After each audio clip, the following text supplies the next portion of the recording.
Cool. All right. So before we get things underway, we do have a microphone located right down in front. So start thinking about your questions. And I say, let's just bring them on out. Are you guys ready to get this panel underway?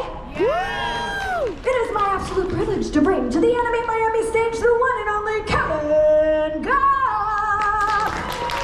Hello. What's up, Kellen? Hello, hello. Thank you for having me. Oh my gosh, your 14th panel so far this weekend. Yeah, number 50. Number 50. Yeah. We're keeping it going. What other panels? Because I know you mentioned you crashed a panel this weekend. I did. Yeah, I crashed My Hero Academia one. Nice. Yeah. A lot of fun. I'm part of the cast, so Right. at least it made sense. It does make sense. Yeah, but we had our little Five Nights at Freddy's one before as well, and now I just get my own. I'm honored. Solo, riding solo. YOLO solo. that is perfect for Miami. How has your weekend been so far? Great. Everybody's been super nice. The food's been fantastic. Any recommendations food-wise? What do we got?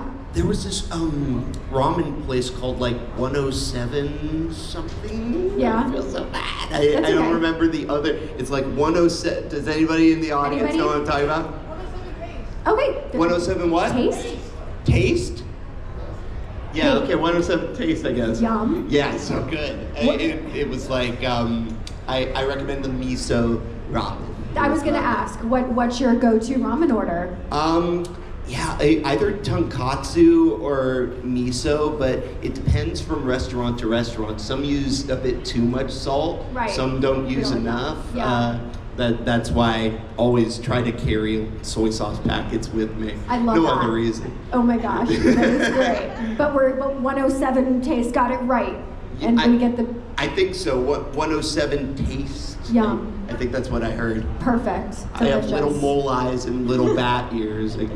That's all right. That's amazing. So obviously you get to do quite a few of these conventions. You're reunited with people from, like you mentioned, My Hero, Freddy's. What is your favorite thing about being at Comic-Cons? Oh my gosh, you guys! Like I'm not even trying to I'm not trying to like for real. When you're in a little room, a little padded room, just screaming, you have no idea how this is going to like affect anybody. But when they come up and say stuff like, "You have changed my life," or like, "I relate with this character so much, and here's why," or like, "This character," like Glamrock Freddy was a father figure type of surrogate type of thing for me, like during really hard times in my life. It's like, oh, I think I'm doing the right thing. Yeah. I can't even It's the best. Plus I get a lot of cool gifts from you guys. It is the greatest superpower ever to be able to make someone smile and giggle and scream with just 4 words. Way to go, superstar. And they go like, ah! It is, I am so blessed and I'm so grateful for you guys. Thank you. And thank you for being here. Sure. So you mentioned just now that you're in a room, you're obviously screaming, you're doing all these different vocal things. How do you keep your instrument from giving out? Yeah. Lots of vocal rest. I try to know what I'm doing beforehand. They won't always tell you unless you ask, They might not even tell you if you ask. So if they are gracious enough to tell you that it's going to be vocally stressful, then I try to make the day after at least, or at least the night after, just a vocal rest time where I do not talk at all, not even a whisper. The human body is incredible. It can repair itself really quick if you don't use that part for a bit, So a lot of vocal rest. There are some great teas out there. Throat Coat is the one I like the best. Golden Throat lozenges have saved my life. Ninjom. Lots of supplements. There's a lot that you can do to save your throat, but it's really just knowing your limits at the end of the day and speaking up if you're too uncomfortable, Which of your roles would you say is the most vocally taxing? That's tough because I have a lot of those. Fiddlesticks was up there. If there are any League of Legends fans in the audience, yeah. Okay, we got one at least. He or it, I suppose, is they called it a rusty gate that can talk, and that's pretty apt. Honestly, it's a lot of inward. Like kind of like picture that for 2 hours. They let me take breaks as often as I want, no judgment. And I'll just like have this Fred Tatasciore, who voices the Hulk, he calls it Hulk juice, to keep you going throughout a session. So yeah, that would probably be one of them. But luckily, when I have roles like that, usually the studios are, pretty often now, the studios are nice enough to be like, yeah, you just tell us when it's time and you can have a break, like anytime. Yeah. And as far as like doing voicing for, let's say, video games versus animation, what would you say are like the biggest differences? With animation, there are two types of animation I can do. For what we call prelay, which is the classic Saturday morning cartoons. Prelay means you lay the voices before you do the animation, so prelay. And that is pretty free form. You can improv all you want with that. It's there's really no format. There is a format, but like it's easy to bend around. For video games, it's a bit more organized, and depending on if you're dubbing, like if you're doubling for somebody who's already done it in Japan or China, they might want you to match that performance to the T. They might just want you to match the time, like you have to keep this sentence within 2 seconds, usually, something like that. But then when it's prelay video games, I guess, they're not called that, but that's the easiest way to put it. Then it's like this big Microsoft Excel document, and you just sort of see line after line after line after line. And those are a lot like animation too. It's just sort of a lot more to explore, honestly, because animation tends to be 15 to 30 minutes or whatever. Yeah, and then anime is probably the most condensed, but it's also one of the funnest to me because it can be the most challenging. You get the beep, beep, beep, and then on the imaginary fourth you talk, and make sure that it hits within the vocal flaps that have already been animated. And if you can make it your own past that, I think you've won with that. But sometimes it's just like so much that it's like, okay, I just need to do what the Seiyu did, the Japanese voice actor. Oh my gosh. So growing up, were you a fan of video games and anime, and what were some of your favorites? Well, video games, I was not allowed to play actual video games until I was like 13, because back in the 90s, they did not really know how autism was going to manifest when video games were starting to become a thing. So my mom wanted to be on the careful side, and I just played learning games like Math Blasters and like Pajama Sam, Freddy Fish, Putt Putt, all that stuff. You know Putt Putt? I love Putt Putt. Okay, good, good. Car. Oh, yeah, Putt Putt. Yeah. There are some that are like, oh, Putt Putt, and there are some like, what are you talking about? It's Spy Fox, all of those guys. But then my friend snuck me my first Game Boy. I think it was a color at the time, with a copy of Pokemon Gold, and I was gone. I hid it from my parents for a while, but they caught wise, and they were like, Okay, we're tired of trying to keep you away from it. It's time. And video games just became my life after that. I am still like in my mind on the floor, like when I'm not fully immersed talking to you guys, I'm thinking, I cannot wait to get back to Mass Effect. I'm doing like my 8th run of the whole series. And I mod Skyrim in my spare time. I love video games, and I love cartoons too. Ben 10 and Transformers are my special interests. I actually have a YouTube channel where we do extra content about Ben 10 that the creators have actually said, like, yeah, that's great, that's amazing stuff. It's called the Ink Tank, if you guys are curious. We're really proud of it, and that's what I do in my spare time. Yeah. We have some Ink Tank fans. Right on, right on. And I was going to say, I love that your first console was the Game Boy. Mine was the Game Boy too. That's the era. Color or? No, before. Oh, so like OG. Like yeah, OG. Did you have a like Pokemon Red or whatever? No, so my first game I think was like Tetris, but then I got Kirby's Dream World. That was my first. Yeah. Oh wow, good times. And I still have it. It's still around. Do you have a Switch now? I don't. Okay, well there's new Kirby's to be explored. They can be Kirby can become a car now. Oh really? Yeah. Like Putt Putt? Yeah, like Putt Putt, Oh. exactly. Pink, purple, close enough. We love it. All of the colors. Yeah, you got Kirby hair too. Thank you so much. That's like the exact shade. Thank you. Thank you for noticing. So when did you know that this was what you wanted to be your career?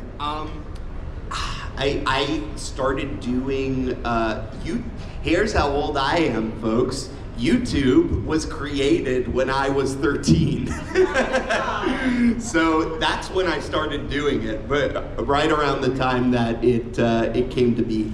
And I did animations with online friends that I found, and we would voice act for each other's stuff, and I was already doing theater, but this felt right because I could, like, you can be anything on stage, but literally you can be anything with voice acting. Like, they can't see your face. You are, for all intents and purposes, this giant dragon or this tiny little cockroach or whatever.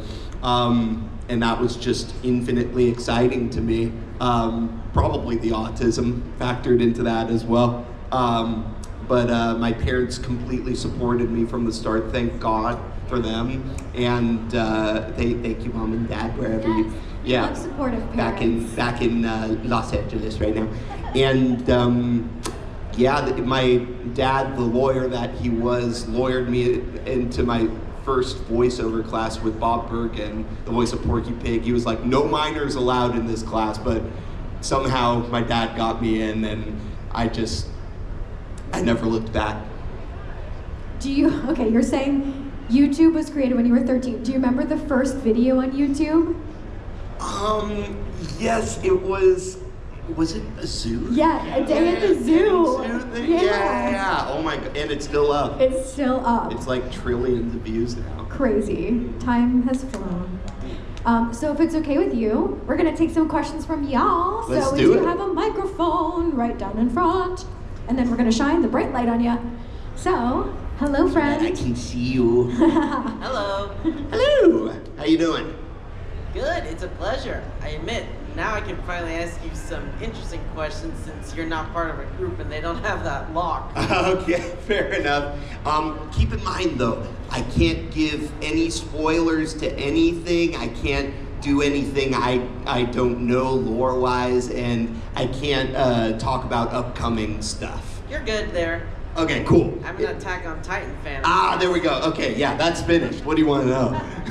It's a two-parter, and of course it's about Porco. Porco Galliard. Yes. One, why did Porco keep blindly charging into these fights over and over, even though he kept getting brutally beaten and humiliated every single time? Even though he's supposed to be such an experienced fighter already by now. I know. You know, in my mind, I think it's because this was the time, so he was like really desperate to prove himself, because when he was a kid he was glossed over for the Titans thing. In my mind, that gave him sort of an inferiority complex throughout his life, where he wanted to prove himself as a worthy warrior to have a Titan. So when Aaron comes and he has that chance to gain glory from bagging him, I bet he was just desperate to grab that chance. And then he got his ass whooped again in parodies, like when Aaron smacked him across the face and sent him flying. Mm-hmm. So, also, the other part, what was it like in that final scene with Porco, with him and Reiner, just being like, I finally proved I'm better than you? Was he right or wrong in the end there? That was a tough day, yeah. And I have to give love to Mike McFarland, the director of that, who just completely recovered from an operation on his head. He is back into it now. Yeah, freaking stubborn man. He got right back on his feet in like half the time that they said it would take. So yeah, thank goodness for Mike. He was so gentle with me that day, because he knows what it's like when a character you love and have been is dying, you know. So yeah, we were really gentle with that part, but I think he did prove himself in the end. I think he did like that act of that final act of heroism, sacrificing himself so that Falco could live and so that so many others could live. I feel like that was worthy. He, as he said, he made his death count. I don't know if I can throw in one more before I have to sit down. Yeah, sure. Go for it. So, what was it like doing the Nutcracker scene? Like, you did amazing during that, and what was going through Porco's head during that? Probably more desperation. I think that's really a running theme for him. I really don't. I mean, on top of not wanting to lose the battle and everybody,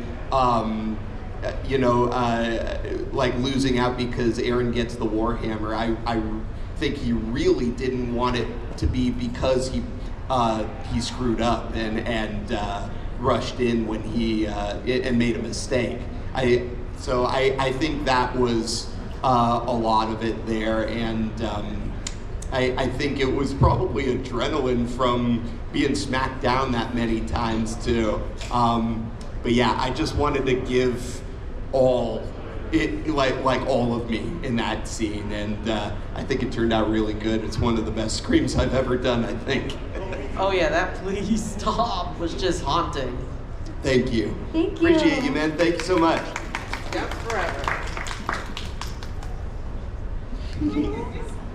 Hey, what's your name? Hello. Hello, my name is Essence. Hi, Essence. Good to see you again. Glad you got your pop box back. Yes, thank you. I just want to know, have you ever had a difficult time recording a certain scene or voicing a character, and if so, how did you overcome it? Yeah, I mean, all the time, and there are many ways it can be difficult.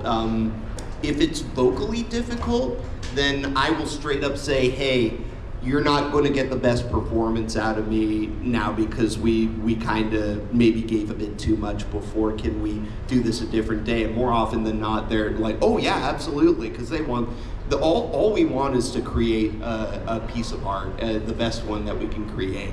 So that part's easy enough. But then when it's like getting myself hyped up and in the emotional space for it, I try to draw on my own life experiences that I had, like something devastating, like when it's meant to be like depressed or whatever. Like for example, little morose, but Overhaul's final scream when he knew that his plan was spoilers by the way for season 4 that premiered in 2018.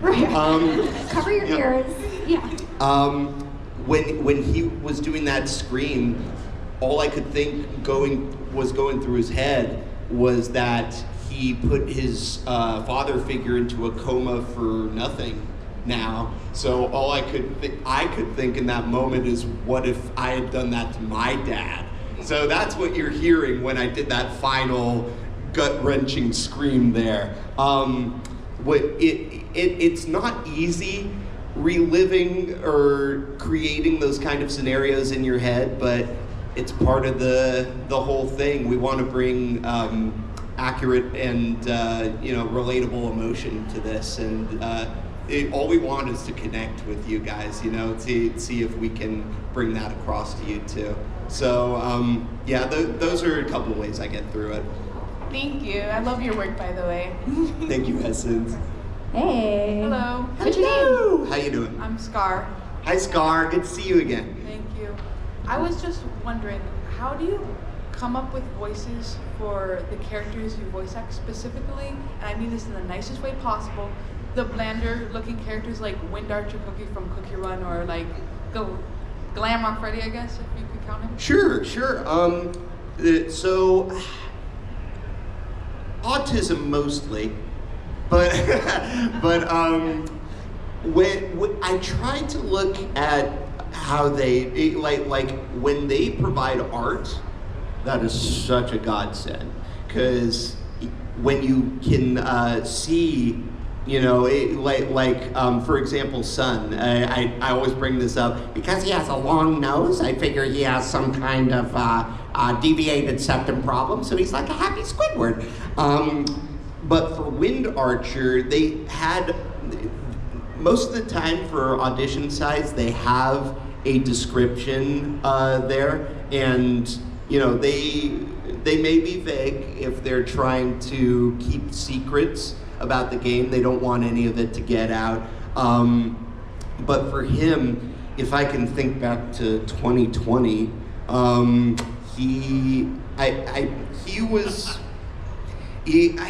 think they just sort of said that, his backstory, that he's the guardian of the forest and all that. So I guess seeing his name and the way he was and everything, I pictured him as like a Lord of the Rings type of elf from the beginning, or like a Legolas type of character, so like a high fantasy kind of thing. And then with the wind in the background, just painted this picture of like, oh, he must be really into poetry or whatever. So he's kind of soft, and then he's smaller, so he's kind of up here.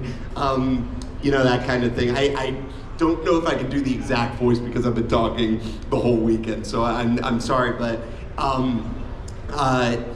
just sort of a breathy voice when he's at his base. And then he got into this wrathful Avenger type of thing. That was actually because of Amberly Connors. She got me into that part of him so that he could have different layers to him.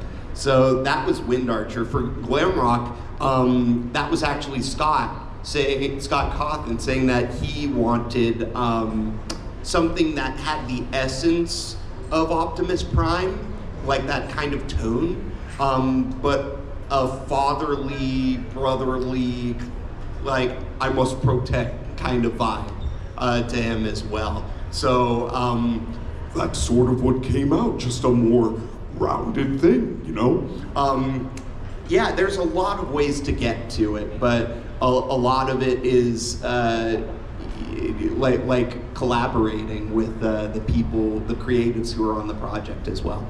Okay, thank you. Thank you. Hey, what's your name? I'm Joaquin. Oh, purple guy. Huh? Yeah, I'm the purple guy. Right on. Yeah, I think it looks nice. Incredible.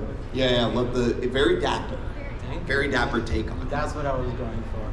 I just have a question. Like, how did you start your journey into like the Five Nights at Freddy's franchise? Like, did you apply to it? Did you get a call? Did you like? Yeah. So the first character I booked was Funtime Freddy back in 2016 for Sister Location, and I was just sort of looking for anything at that point. I was auditioning for everything I could, and my friend sent this audition for costumed entertainer to me at I had like 3 or 4 hours of sleep to my name at that point, if that, and all it said was someone that kids would love but parents wouldn't want to leave their kids alone with.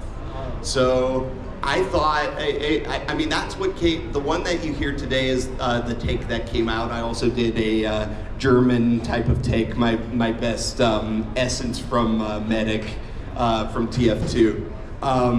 So those were the 2 takes I sent in, and I booked it. Thank goodness. It was Scott who was doing the project. He's like, hey, you sound great. Here are the lines. I'm like, oh, okay. I didn't even know who I was playing until the game came out. Really? Yeah, it stayed in codename that long.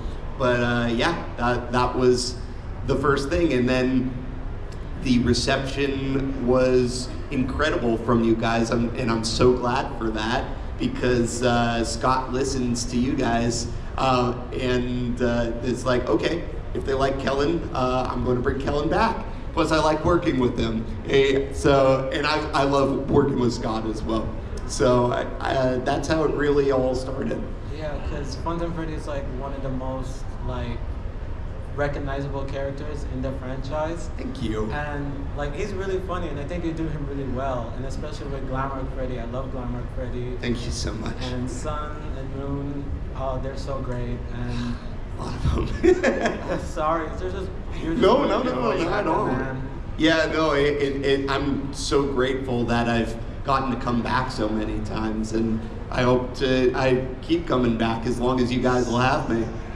I hope we can have you more in the future. Genuinely. Thank you. Thank you. That means a lot to me, really. Thank you. Hope to see you later. Hello. What's your name? Ruby. Hey, Ruby. So I have like multiple questions about FNAF. Have there been characters that you planned for voicing, but you ended up voicing another character?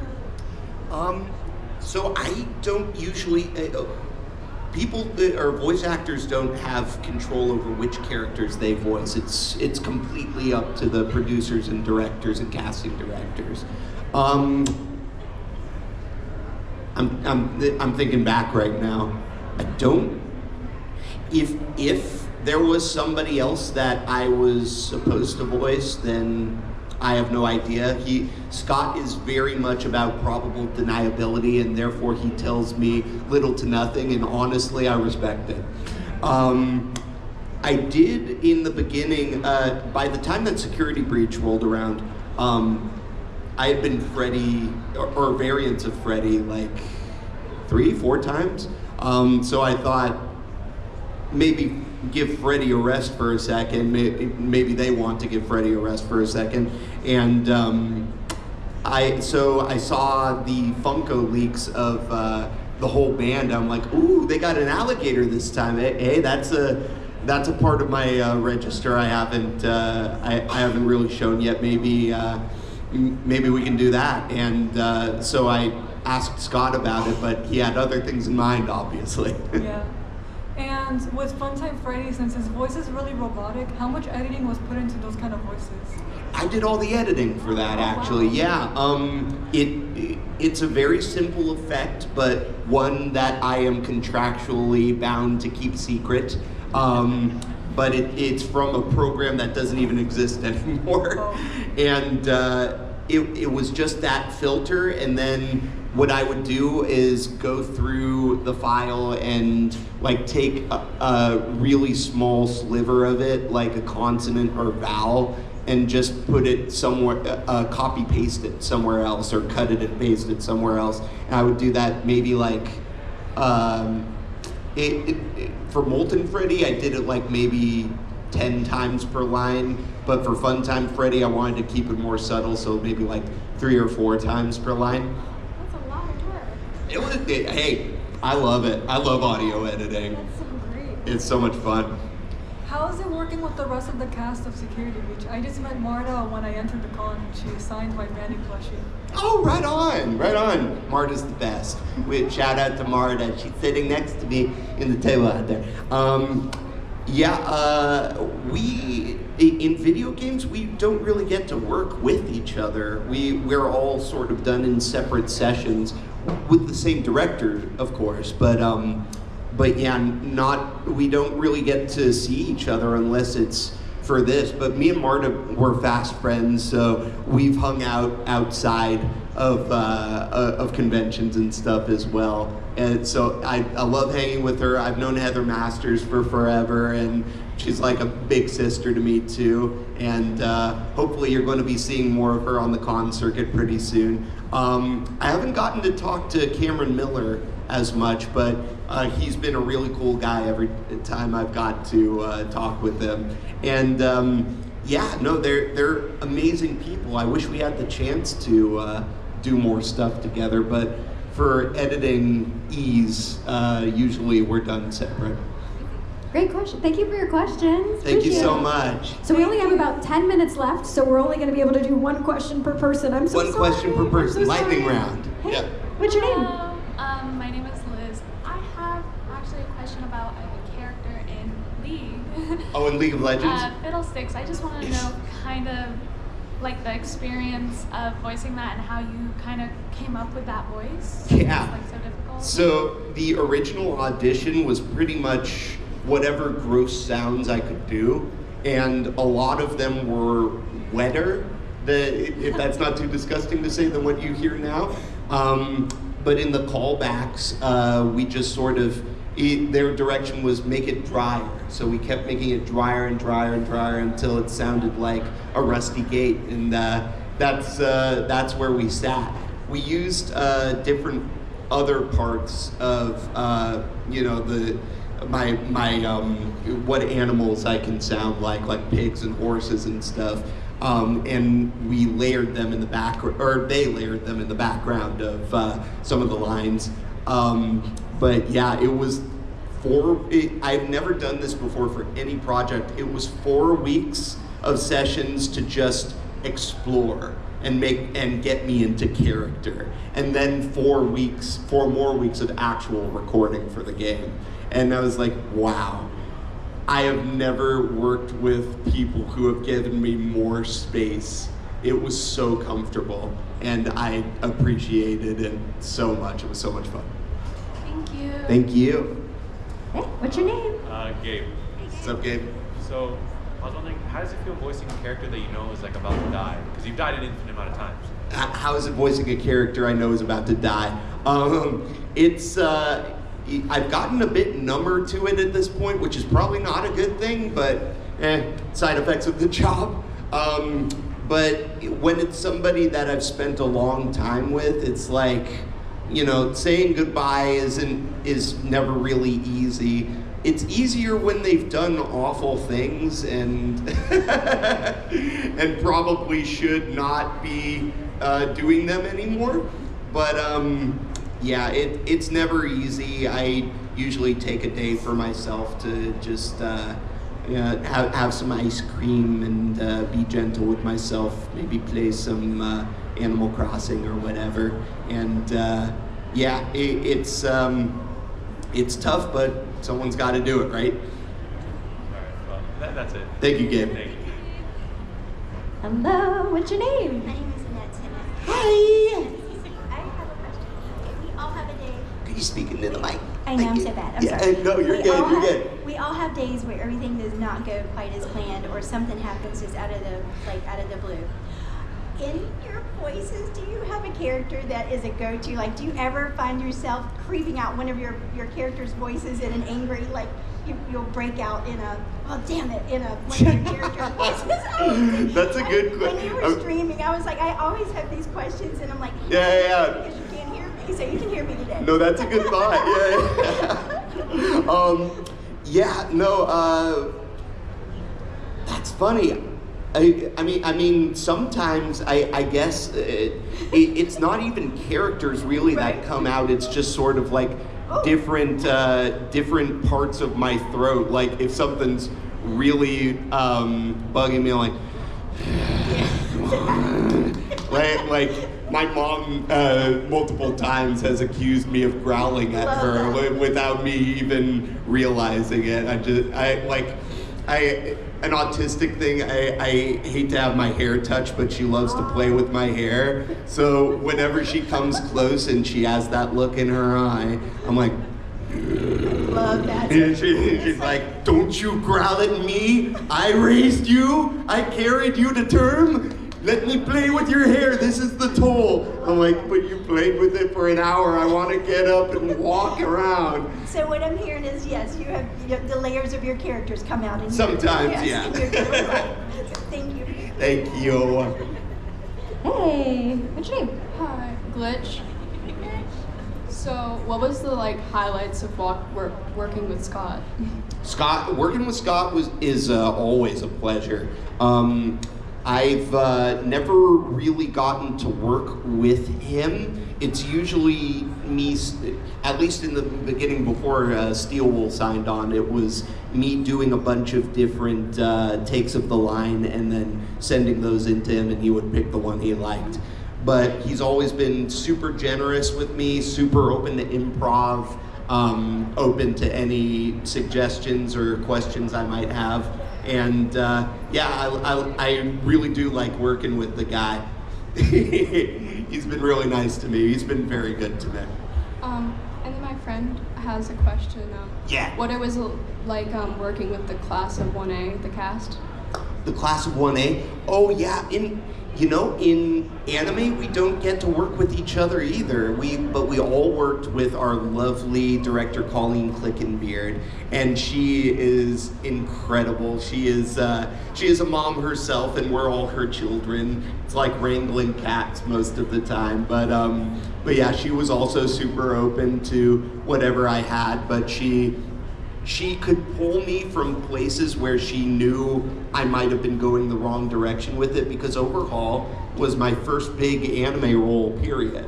So I could not have had a more patient, giving, kind, mentor going into it than Colleen. So that was so much fun.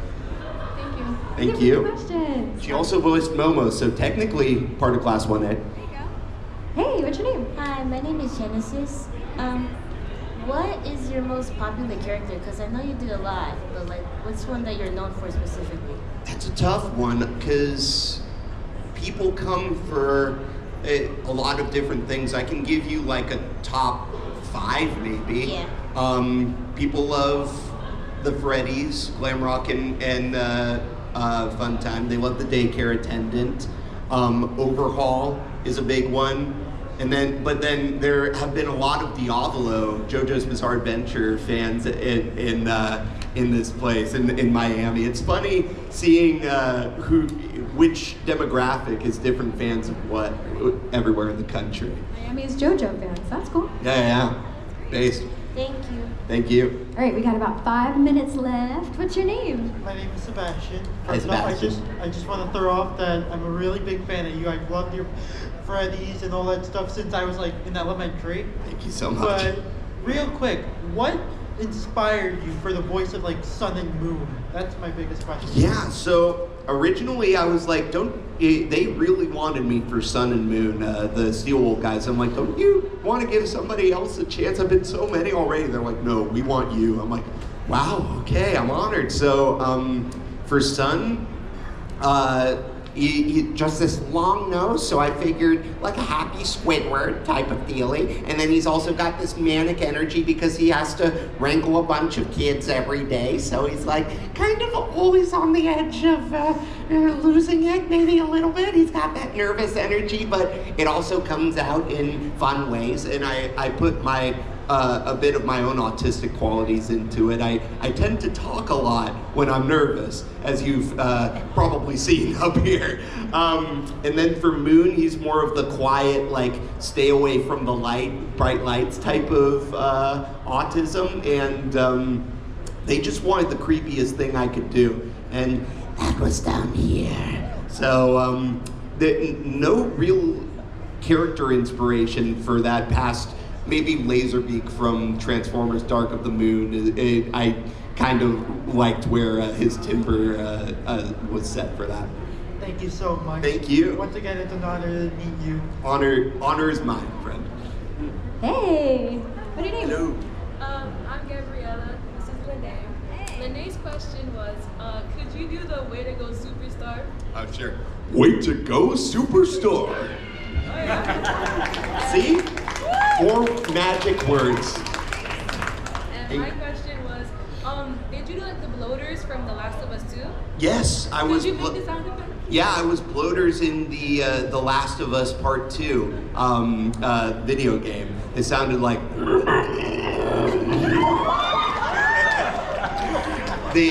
I was so grateful they pulled those audio clips. You all right? That was like being at like a Beatles concert. Like you that was crazy. What just happened? I'm very grateful they pulled the audio from the game and used it in their Maze Universal Studios Halloween Horror Nights. They used my bloater sounds for the bloater that you encountered in that maze. I was like, it's me! Such a fun maze too. Oh my gosh. Now, okay. I have a video of it. My mom was. But all of these sounds came from me trying to gross out my mom because she makes funny faces. So she's like, well, you did it. Good job. She had to concede on that one. Good. After seeing that video. As she should. Yeah. Thank you guys for your Thank questions. All right, our final 2 questions. What's your name? Jaylene. Hi, good to see you again.